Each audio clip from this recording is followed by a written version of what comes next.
haven't played a board game in a long time. Pop, you read the rules while I make some popcorn. Let's see here. We need to know what type of game we want to play, how many players, who's gonna play. Interesting.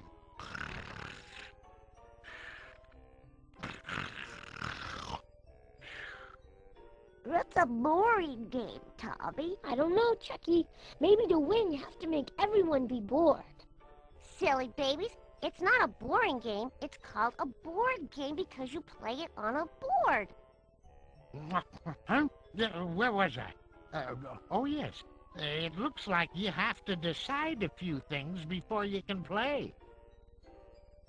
Hey guys, it's MadameWario. Welcome to my newest weekend project. It is Rugrats Scavenger Hunt. This project actually was started after I played 3 weekends of this in Saturday morning cartoons. There was a very high request for this game. Many people shared their thoughts and feelings towards this game, and all were very good and like positive childhood memories. I was like, this would just be a fun project to have. So yeah, I just decided, hey, I'll do a project of this then, because I think people would love to see this more. And also in Saturday morning cartoons, I didn't get a chance to finish any of the games. It was kind of weird. Because I didn't have enough time. I would have had to split it up into multiple videos, and I didn't want to have to do that. So here we can take as long as we want. So yeah, I'm really excited about this. I'll talk more once we get started. First we have to choose our type of game, which we're going to go in order and pick Angelica's Temple, which is also, I want to say my favorite, but I love Reptar Rally too, so I don't know. I don't know. I can't choose. Let's go ahead and keep the hidden squares off. And let's do... I'm gonna do medium board play, because that way we're kind of in a good position. I don't know. Alright, and my favorite character is Tommy, so we're playing with Tommy, and of course the other 4 characters, or other 3 characters to choose from. There aren't any more than that. So let's start! The stuff I ordered from the shopping network arrived. Alright, so anyway, basically with Angelica's Temple, it's like a treasure hunt. You're basically looking for pieces of the temple. There is the baby's treasure and there's Angelica's treasure. If all the babies get their treasure first, they win. And if Angelica gets her treasure first, then basically the bad guy wins, the enemy wins. It's kind of weird. It's like 4 against 1. It's like a team against 1. It's very interesting, the setup of this game. But that's the basic function. You just have to go around the board, and spaces determine like what happens to you, basically. There are no mini games or anything. It's just that. Just basically spaces determining your fate and finding treasure. So it's pretty basic and simple, and it's not like an intricate game at all. Okay, I was like, what is happening on the screen? It's not like an intricate game at all. It's just a lot of fun to play, especially with friends. Alright, so let's get started. We have the options of spinning, which is basically just moving, obviously. Using a toy card, these have different benefits to you or your teammates. They can do different things, we'll get into that later. View entire game board, which I'm going to go ahead and do now. There are 4 rooms total, apparently, and there's different treasure pieces in each room. Cookies are your function of energy. They're like HP, even though this isn't like a fighting game. If you lose cookies, or no, cookies are what you use to buy things, sorry. Cookies are like your money, and your energy is your HP. And if you lose energy, you're going to have to take a nap, which just basically you lose like a turn of getting to find treasure pieces. So now we'll look at the player statues. So we have to fill up these statues I can't... I don't know if it's one or all of them. I'm always confused on this. No matter how many times I play this game, I get confused on that. So I guess we'll find out. So let's go ahead and get started. These are our space options. Dill shuffles around all the spaces. If you land on him, that's what's going to happen. Toy Space lets you buy a toy card with cookies.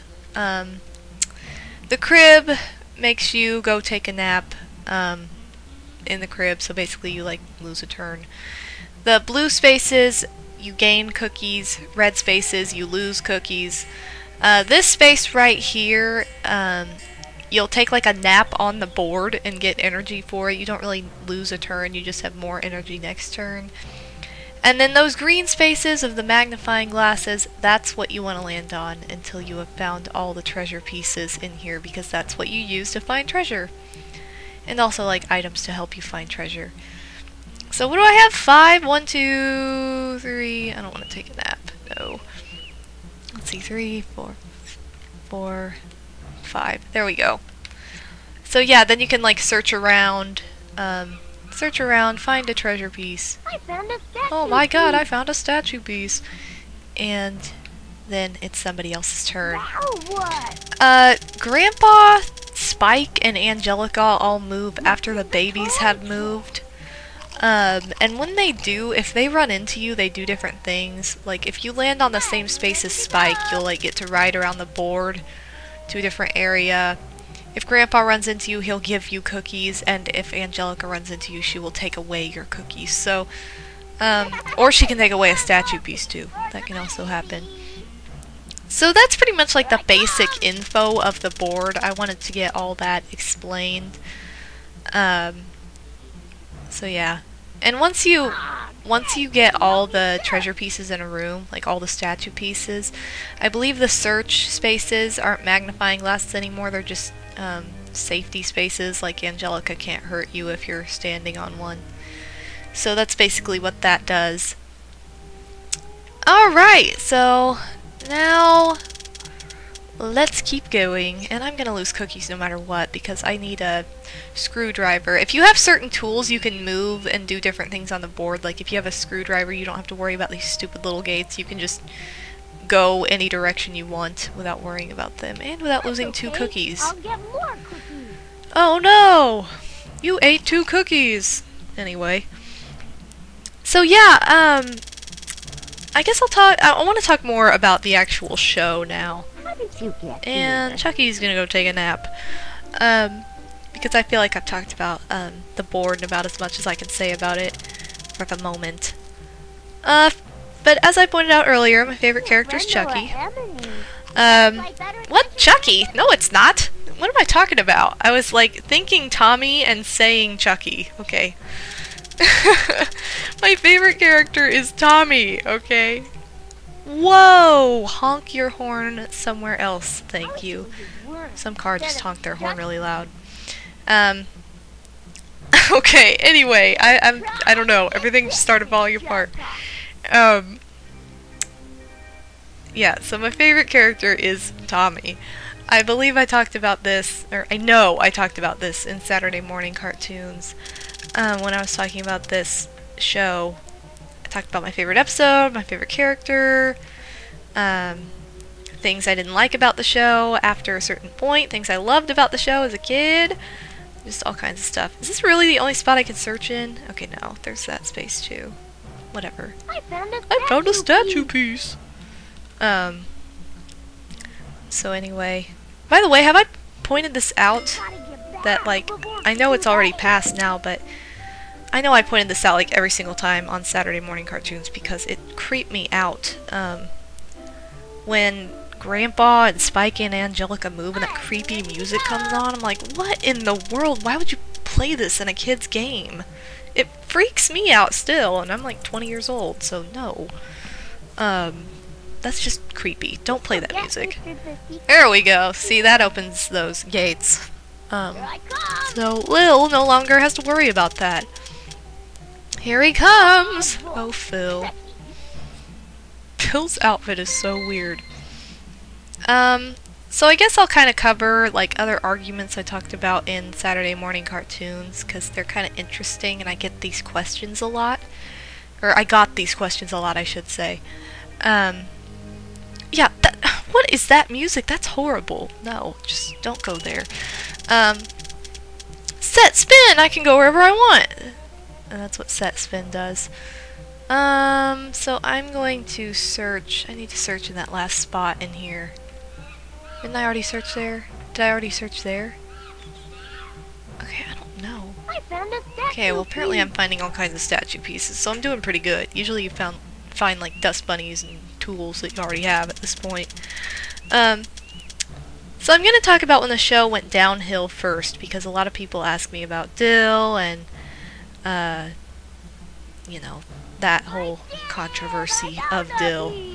So, basically, when Dill was added to the show, I did not agree with it at all. I thought it was really dumb. Mainly because, like, I don't know, Tommy was always like the brains and the main... He was pretty much the main character you followed around. Like, everything happened in his house mostly, or revolved around something to do with him. And I liked how he was just a solo figure. Like, you know, single child in the situation, looking at other situations. Like, his situation was pretty common, I want to say. I don't want to lose 2 cookies, though, so I'm not going to do that. Or I am going to do that, because I can't go that way. Suck. Anyway, and then when Dill was added, he was just kind of a floating character. He was like a floater, just a character that was in there to be in there for no reason. It was just like to get everybody excited for something new on the show that didn't even do anything for the show. It didn't make any progression. It was like the beginning of the end when Dill was born. It's like, oh, all the writing got worse, and like the writing was so good, it was so funny, and like had so many adult jokes, and then when Dill came, it was like more geared towards kids jokes, and by that I mean like the jokes that people write thinking that kids are stupid and like won't understand stuff, so they like dumb it down so dumb that you don't even know what they're talking about. Like, people really do underestimate kids, like, and their joke capacities in TV shows. Like, they will understand stupid stuff, maybe not in the way that an adult does, but they will still get it and think it is funny. Just like Grandpa's war stories. Like, when I was a kid, there was no war going on or anything. Like, that wasn't happening. That was something in the past that, you know, people's grandfathers were actually in. And, like, if anyone's grandfather was watching the show with them, they would understand those jokes and probably laugh.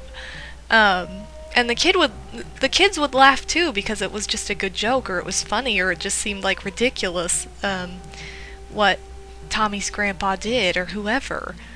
And now it's like, oh sweet, I can go anywhere.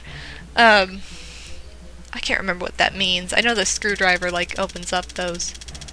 Wait, maybe the compass opens up those things. I don't know. One does something crazy. I don't know. Anyway, but like those jokes just totally changed when Dill was born. It was like made to be a kid-friendly, and I put that in quotes, hand quotes, kid-friendly show that just was like, why would you suddenly make it like this when it's been totally different and so successful a different way? So I'm not a fan of the whole Dill aspect of the show, and that's just what I think on it.